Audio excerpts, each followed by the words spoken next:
Hello, hello, and welcome to the Finding the Unicorn in You podcast. What a beautiful day to inspire lives. My name is Jaime Gabriel Ragosa, your host, and I am so excited to have you here. Let's get ready to meet some fantastic unicorns and learn how to unleash the inner unicorn in you. Let's get started. Hello, everyone, and welcome to another episode of Finding the Unicorn in You. Today, I have a graphic designer who transitioned into an Ishaya monk. She is an author of Peace or Pain and Surrender is Good for the Soul. She teaches people who meditate effectively and experience peace, happiness, and freedom. Without further ado, I have Meera Ishaya. Thanks, James. Yeah, it's lovely to be here. Thank you for having me. Of course, I'm really excited to have you here, and I'm really interested about the whole Ishaya monk. So why don't you tell us a little bit about what led you from being a graphic designer to going into this field? Yes, I think really, obviously, being a monk isn't something that you ever think you would necessarily become when you're young. But for me, it was really, I've spent most of my life being ill from one thing or another, from chronic sore throats and earaches when I was really small.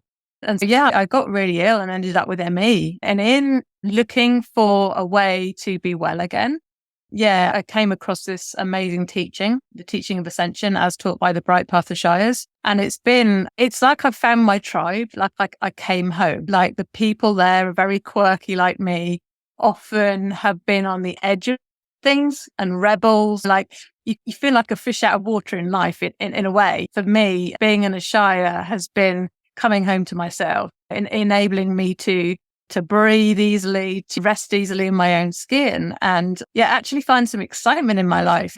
Before I became an Ishaya, I was really very depressed, incredibly anxious.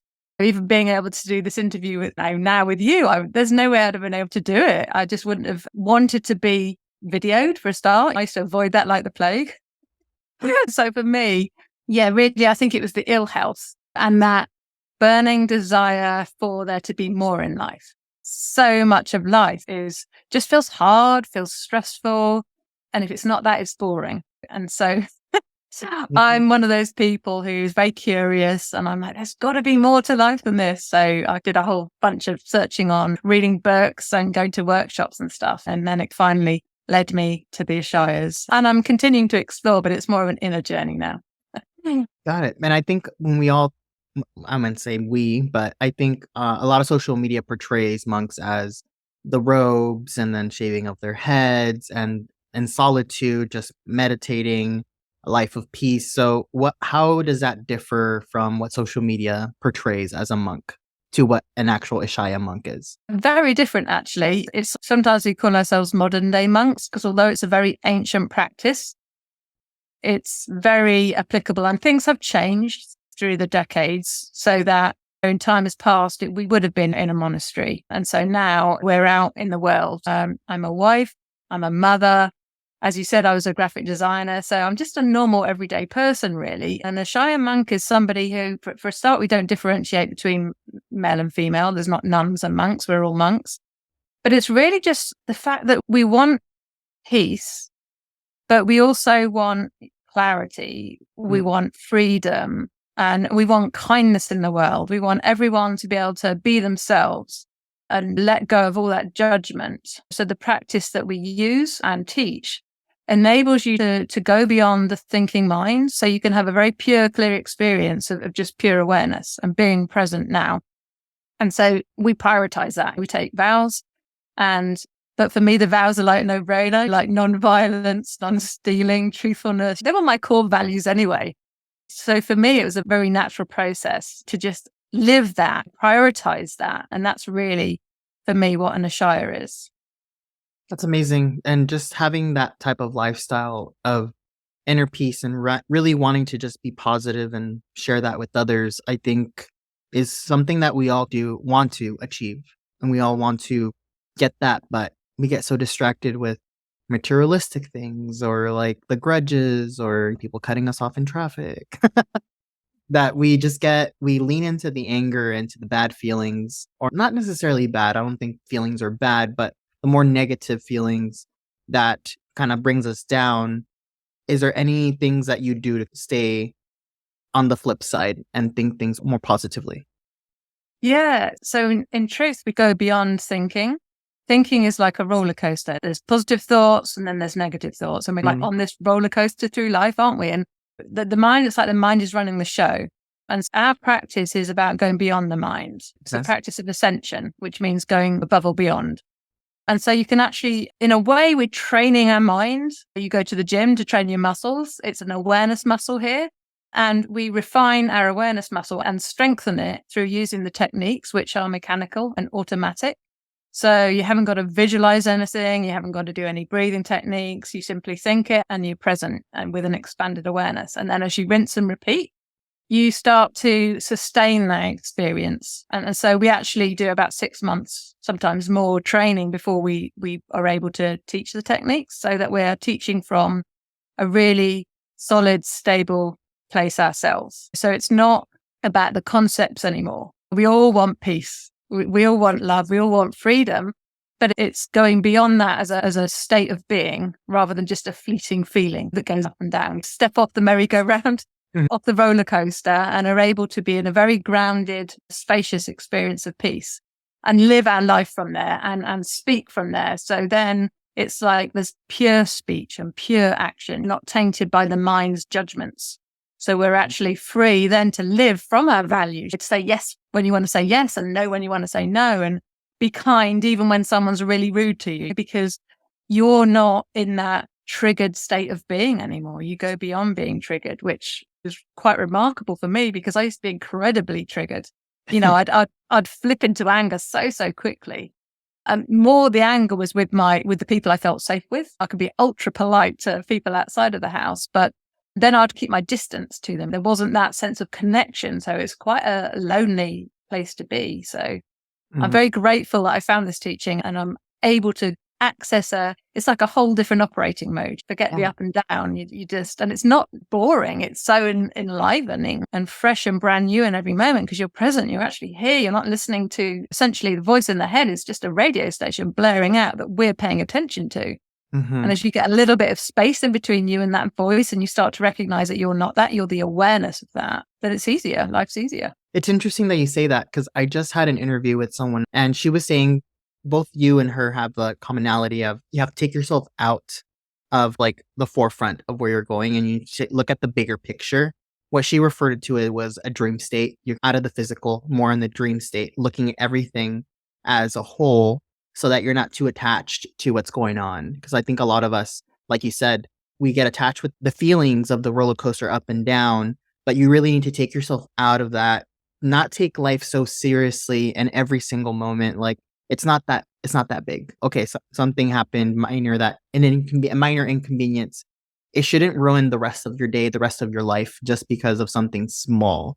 Don't hold on to those grudges. Just think of the bigger picture and what kind of like how life is going. There's always a bright side to everything as well as a downside. It's just where do you want to focus your energy to? Definitely. And I think because you essentially are practicing mastering your mind and you're coming back to the pure awareness state, you actually step out of that reactive state and you stay there. So I don't have to actually think positively anymore. It's like the thinking comes back in again. I see it and then I choose and I come back to this moment. And we miss so much when we're thinking. I often think about it when I'm driving. The times that there's close calls is when I'm thinking. I'm not as attentive to what is happening here and now when there's any thinking going on. It's really your attention is partially on the thinking mind. And I think we get very identified with the thinking mind, that we are the thinker of the thoughts. And probably a lot of people listening to this are, well, yeah, I am. And I think until you start to see beyond that as an experience, then it's just a theoretical understanding, which you'll buy into and believe or you won't. But for me, when there's thinking, I'm not here now. My attention's faded from this moment. And so it's really cultivating a greater awareness within. And then that is the foundation for a very full awareness here now. So you automatically see the bigger picture. It's like what needs to be said is said. What needs to be done is done. And I don't second guess myself as much anymore. And it's like you go and buy light bulbs just before the light goes. So it's like you're operating from intuition now rather than trying to plan your day through thinking. And you see, I still plan my day. I still make lists. So I turn up on time for things. But it's a very short amount of time. I do what I need to do. And really that awareness is still very full on throughout all of that. We get into this automatic negative thoughts that kind of goes into our head, and they are the drivers. We are not necessarily always driving the machine. We're always driving our mind. Sometimes those automatic negative thoughts go in and they start driving our actions. And these are thoughts that are not even ours. Sometimes they are what societal norms have brought in, or our religion, or our family members, or friends, or people around us. They start influencing the way that we think. And these negative thoughts start going in, like, you're not good enough, you shouldn't do that, or what's the point of that? Don't put yourself out there. And those can be so powerful if we lean into them. But the longer you stay in your mind thinking, the worse they get. So I do the fact that you said, just do action, just do it. Try not to be in there as often and be in the present, because all of these are hypotheticals that are not, may or may not happen, but you won't know unless you actually put yourself out there and just do the thing that you need to do. Yeah, definitely. And for me, it's simplified life. Life is so much easier and more simple because I'm only ever doing what's in front of me here now. Sure, I still go off on thoughts sometimes. I'm not pretending that I'm enlightened or anything, but it doesn't hook my attention for very long. And I love the ability to that. And even people who just learn these techniques, it's not like I've been practicing these since 2010 and teaching since 2012. But its consciousness is expanding. And so those that are coming to learn now, it's like they're way more advanced than I was when I came to this. So as consciousness expands, it's expanding for everybody. Yeah. And any one of us becomes more present, and we're doing that for everybody. So for me, it's that gift that we get to receive for ourselves, but it's really more about giving that experience away and helping others so that they can raise their level of awareness, their conscious awareness, and have an easier life too. I love that. I completely love that. And I hope to get to that level of thinking one day. I know you're never going to get to perfection, but at least as close of consistency as possible. Because that's something that I'm still working on, is growth mindset, having really a positive mindset and not allowing the little small things get to me. So I aim to get to that point. In life, we all go through several transitions, and you just mentioned a few that you've went through this whole mindset change, into the whole Ashaya monk lifestyle. And let me actually rephrase that.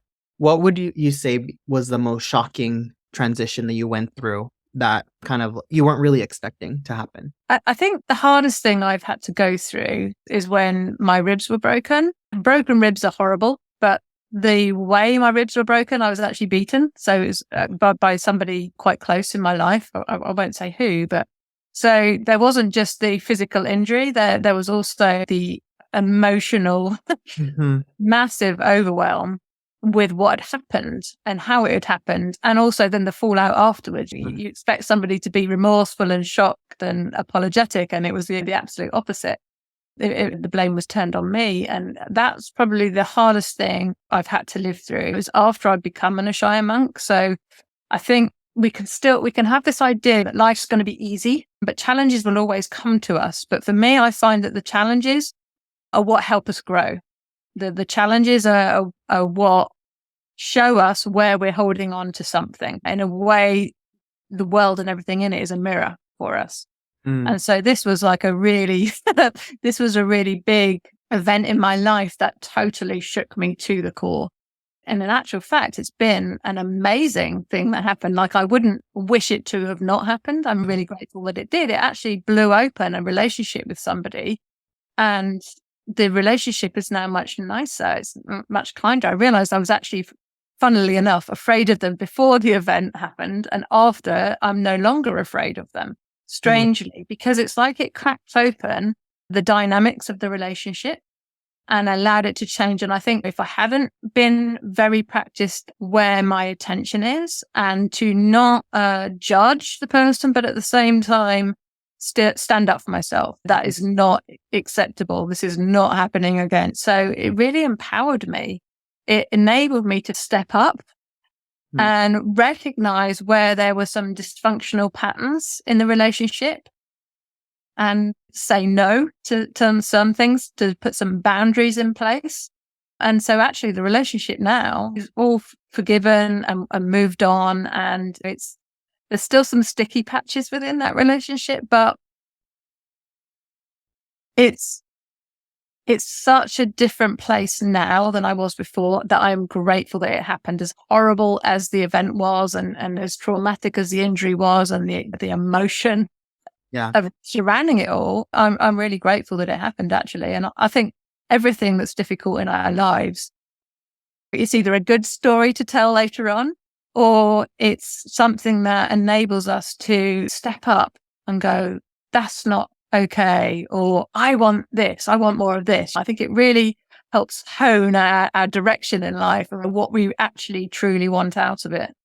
Yeah, definitely. And I think what you did is big because a lot of people cut relationships after something like that or to happen, and you decided to continue it. So if someone is going through maybe a similar situation as you currently, what would you say some piece of advice that could be their first steps to go through the healing process and make it out of that situation? Although I'm in the relationship's good now, initially I took space. And I think this is really important for us if there is a difficult relationship, when and where you can, is to be able to take space. And you can do that in lots of little ways. But I think the most important thing that I did was I asked for help. I didn't try and live through this on my own. I had an amazing group of people. I have a spiritual teacher.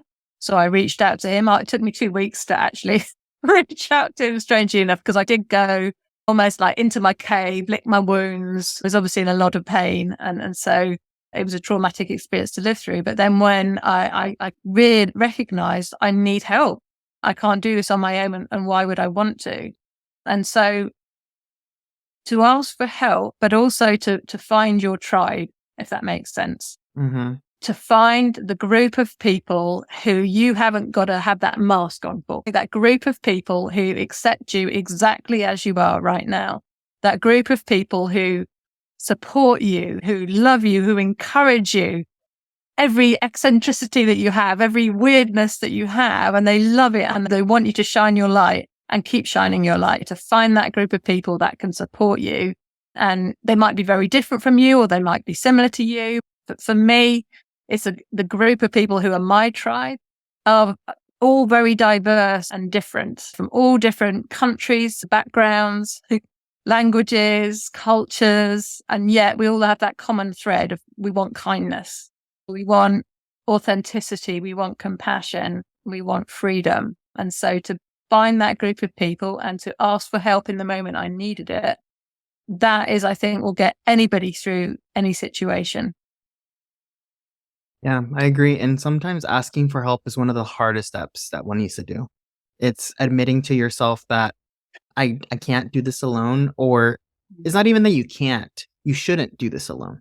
Mm. A lot of people think that in life, you are the only person you need to rely on, but there's so many other people. Once you find your tribe, like you're saying, pain can be shared with other people. So why not allow them to help you carry that pain and help you get through it and give you the advice and the tools that you need to get through it. And you never know, maybe somebody's going through the same thing that you are going through, and maybe they need that help too, but they haven't had that courage. So by you sharing, you're then allowing the other person to also be vulnerable, and you both can heal together. Yeah, definitely. And I used to hate asking for help. I really did not like it at all. It was actually like I felt like I'd failed if I couldn't handle everything on my own. I really was very resourceful and very resilient. And I think it was like a controlling trait in me. I wanted to be able to do everything. And it was almost a sense of failure if I couldn't. And I think the first step for me is to receive the help that's offered. Because people want to help. People love to help. It's actually a very rewarding thing to do, to give help. And actually some of the people that I was saying no to that were offering me help, they feel rejected. Like there's such a beautiful sense of connection when you actually receive help, actually, even if you don't really need it, because it's giving that person that joy and that sense of responsibility and self-worth themselves if you receive their help. So that was definitely my first step, was just saying, yes, please, when people offer help to me, regardless of whether I thought I needed it or not, because I would often push people away to keep myself safe in my little comfort zone. And I had a very strong defense mechanism. So I agree. And this goes far beyond just yourself. Like you said, people have that natural want, but you also have to think, what are you doing when you say no? So if you're Mhm. saying, no, I don't want that help, one, it doesn't matter if you need it. Anything that can be done is usually easier with other people. So you'll get that task or whatever you're getting done faster. And two, you're also teaching the other person to continue to be empathetic, to continue to look out for others. Because if they gotten a lot of no's and they're like, what's the point if everybody always says no? And then they stop at suggesting help. And when you really need it, they're not going to ask because you've consistently said no, or other people around them said no. So it's really building that community of, yes, sure, let's work together. It's Mhm. okay to show weaknesses. It's okay to be vulnerable and show people these sides. There's no point in being strong alone if you're going to continue being in isolation. Let's rather show your inner shell, and let's build a community where you're able to be vulnerable with these individuals and really show your true colors, so that whether you really need the help or you're not, at least they know you and they can understand you. Yeah, definitely. And there's so much connection in that as well. And I think connection is healing. I Mhm. think two people just sharing. And I know when I've had help offered and I've received it when I was first learning to say, yes, please, that it's a two-way street. The person who came and I think they offered a massage or something. I'd sprained my ankle and we were on a meditation retreat and she'd been sent to me because she was in her head. Mm. And one of the ways to get yourself out of your head is to give service. So they're like, go and help Meera, and they didn't say what to do, just go and see her and offer her help in some way or another. And it was a very good thing because it taught both of us a really good lesson, because I had a lovely massage, which was really nice. And she was biting on something. She was struggling with something. And so she was sharing that. And then I shared my own experience, and that really helped her with what she was struggling with. And so it was like we helped each other within that. And then the connection and the bond that you make with someone, because for both of us, we were in a very vulnerable place. And so Mhm. it was lovely to be able to open up and talk with somebody that I might not have actually spoken with otherwise, because she was very quiet and I was quite shy too. You don't Yeah. always connect with the people so readily if you're both shy. I completely agree. And yeah, you just opened a brand new opportunity of Mm, creating a friendship that you never would have had, like you said, unless you tried. mm. That's amazing. And with all of the knowledge that you've gained so far, if you were to go back and give yourself one piece of advice, what would you tell yourself? I think for me, it would be to say there's nothing wrong. There's nothing wrong with me. I think I felt like there was something intrinsically wrong with me. I was always on the edge of groups at school. I was bullied a lot at school as well. And I really felt I didn't fit in, that people didn't like me. And so I learned that there was something wrong with me, that everyone else seemed to know the rules of life. It really felt like everyone else had been given this book Mm. and these instructions, and nobody had given them to me because I just didn't seem to understand the rules within certainly the school environment. And alongside of that would be for me is to look for the answers within. Mm. I think we so often look to the outside world for solutions and to feel good about ourselves, to be validated by other people. But seeking love, for example, love isn't something that we give and receive. It's not something you trade. It's natural state of being that's within us. And when we connect in with our own self, our own experience, if you like, it's like we're the essence of love and we're searching for it on the outside and we keep missing it because we're looking in the wrong place. And when you come back to your own heart and you look within and you find yourself and you explore yourself, you really get to know who and what you are, connect with love, and then it shows up on the outside. So for Mhm. me, I wish I had known earlier that not to keep looking to others to validate me, not to look to somebody else for love. For me, it's like it's within. I explore it here, and then people just are loving towards you. It just changes that dynamic, because I think so often we look in the wrong place for things. We look for the end result. We look for the external expression of what's happening within us. Mhm. And when we can turn that around and come back and explore within to the pure awareness, the stillness and silence within us, then everything lines up in the world around you much more readily, and you slip into the flow then. You're not trying to be liked anymore. And so you tend to find that people like you, because I think the people we like, the people we admire, those that are more comfortable and confident within themselves, aren't they? When they're just being authentic. The best art in the world is when somebody's, regardless of whether they're in a traumatized state or a happy state, is when they literally share the experience they're having right now, unedited. I've spent so much of my life with a mask on and editing, and nobody's liked me for that.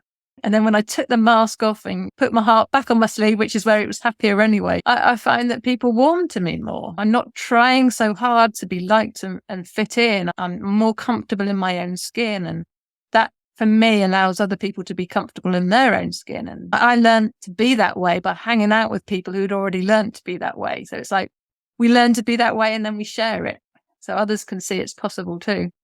I love that. And yeah, it's just being yourself, being your authentic self, and not thinking something's wrong with you.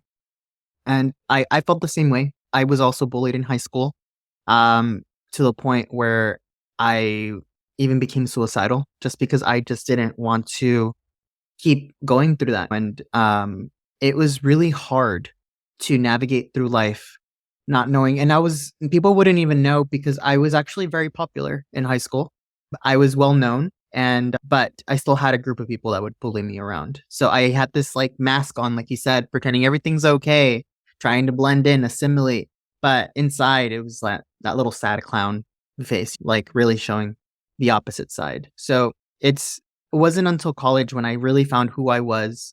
And even after college, actually, in my most recent years, that I actually really honed into who Jaime is and who I am and how to be my authentic self. I really started truly being happy and started getting people around me that actually I want to be around me, found my clan. And it took some time, but it is a heavy process to go through. When we find ourselves, it just enables us to have a much more rested experience. Like it takes the trying and the controlling out of the experience, I think, doesn't it? And yeah, I love authenticity. And I think everybody, like the diversity of everybody in the world, I think everybody has their natural skill set and talents and way of speaking and expressing and being in the world. And I think if we encourage that, every problem that we have that needs to be solved in the world will be solved by allowing everyone to simply be themselves.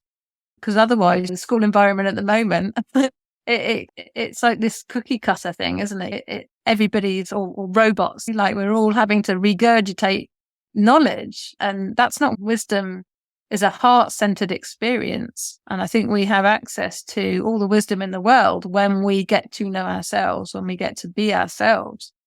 And then we get to then live our purpose, live the role that we're meant to live. And I don't think anything's an accident. I think the experiences I have being bullied, I think have all contributed to the experience and the person I am now. I really wouldn't have it. At one point, the old me would have said, no, I want it all to be different. I wish that hadn't happened. If that hadn't happened, life would be easier. And now I'm recognizing that I'm glad all that happened. It's grown a sense of empathy, of kindness, and a really strong desire for us to do it differently, for us to accept each other, to respect each other, and to harness those skills and talents that we all have. Teamwork's always more effective than when we do stuff on our own. Mm-hmm. And I completely agree with you. I think if I had to go back and relive my life, I think I would go the same route. And when I was younger, I wish certain things didn't happen to me. But because of those incidents, those events, I have the enlightenment that I have now. I have the compassion, the empathy. In a sense, they really did push me all the way down to rock bottom. But because of that, it gave me this wonderful opportunity to regrow the way that I wanted to grow and set the foundation that I wanted to have, not what other people put on top for me to have. So starting from nothing, it's a blessing because not everybody has that. Some people are put in life with certain privileges or certain things that this is the expectation you have to go. And if you are taking everything away and you start from a blank slate, then you have the opportunity to be reborn in the way that you want to be. Yeah, definitely. And for me, one of the things I tell my children is that rejection is redirection. Because I think sometimes we want things, or like, for example, any relationships that we've had with past partners, we've either rejected or been rejected unless you're with the first person that you've ever met. And it's really been a strong sense for me that all of that rejection has just redirected me to what is meant for me. When one door closes, another door opens. And so stop banging on the closed door and look for the open door, because life is always redirecting us to what our heart truly wants, I think. And it's then just being open enough and aware enough and willing to try something different and new, so that you can recognize what you're actually wanting actually might be a grander version than your mind can ever come up with. Sometimes we force through life, don't we? And we really try and get a certain result, and yet it seems to be getting a no all the time. And it can feel like there's something wrong with you because you're being told no all the time. And then really it's just life's trying to nudge you towards someone else, towards something else. And I think also to access, that passion within you, that excitement within you, that truth within you that wants to come out, wants to be expressed. Yeah, I completely agree. And to kind of go with your open door, closed door analogy, I really do think that life is like a puzzle piece.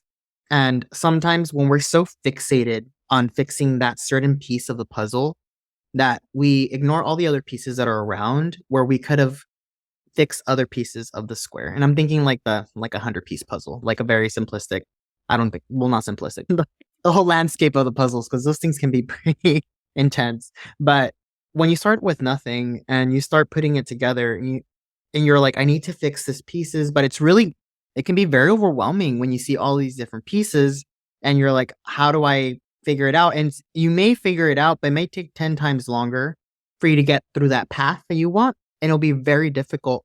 But there's other paths you could have taken that could have helped you take that path in the long run. So don't think that just because that's the only path that you feel is available, take a step back, get out of your head and look at all the different opportunities. Like you said, all the different windows and doors that are still around you that you can take. It's just, don't narrow yourself, because when we narrow ourselves, then life gets a lot more difficult than it needs to be. Yeah, it does. It's like we wear blinkers, isn't it? And it's what we want is the other side of the blinker. And we're not turning our head, or we even take the blinkers off, and then you can see it all, and then you can choose much more readily. Like when we've got our contracted down narrow awareness and we're focused on something and so intent on it, we can only access what's within that narrow band of vision or awareness. And so when we become more heart-centered and allow, like the heart is the better compass than the mind, really. The linear thinking mind is fantastic and it's very useful for lots of applications. But I think for what direction we're going on, I think the heart knows best. And it's more spatial awareness then, so that you could actually see all of the opportunities. And then you've got like 100 opportunities rather than just one or two in your narrow band of awareness. Yeah. Exactly. And I would love to dive more into this, but we're running out of time. But I'm going to ask you the last question that I ask all of my guests, which is the whole premise of this podcast. Every person goes through a transition, and they're really trying to find what their purpose is and trying to find their happiness. And I call that the unicorn transformation. So what piece of advice would you say to listeners that could either get them started with the unicorn transformation, or they can start focusing to start their unicorn transformation to happiness? I think for me, willingness. Willingness has been the greatest tool for me. The willingness to try something new. The willingness to let go of something that no longer serves. The willingness to have a flexible approach, a flexible attitude. And the willingness to laugh, to stop taking life so seriously and personally. So willingness for me, I think, certainly in my own experience, has allowed me to achieve so much more, and so much more gently as well, so that you ride through life a little bit more with ease and grace and enjoyment. And I think that the willingness to step outside of your comfort zone, the willingness to look at life brand new, stop, pause, take a step back, what's really going on. And so that for me, the willingness has made a big difference to me. And sometimes that's the willingness to keep going baby step by baby step when life is hard. When we do keep going, there's only failure if we don't get back up again. If life knocks you down, just get back up, keep going, ask for help, that baby step at a time. And then before you know it, all the help you need and lots of opportunities just all come towards you. Like the river of grace is always flowing towards us. And it's just having the open and willing approach so that you get to see it. You get to receive the abundance that wants to flow into your life. Yeah, I completely love that. The willingness to do everything, essentially, like giving and letting go, and accepting and letting go, I should say. But thank you so much. This has been such an amazing conversation. I really do appreciate all of your words of wisdom. And if anybody wants to keep in touch with you or get in contact with you or just ask questions, how can they do so? Probably my website's the best way to find me. So, for example, my books are on there, and the website is boundless-meditation.co.uk, as I'm in the UK. And then there's an email where they can connect with me. My email and everything's in the back of my books as well, which you can find on Amazon. Perfect. And for the listeners, you can always go in the show notes and all of the links will be placed there as well. And if you go on my website, you go under the Unicorn Wall of Fame, you'll actually see Meera on there with her picture and all the links. And just a friendly reminder, all episodes come out every Friday at 7 a.m. And don't forget to leave us a 5-star review so that this can continue getting pushed out to many others.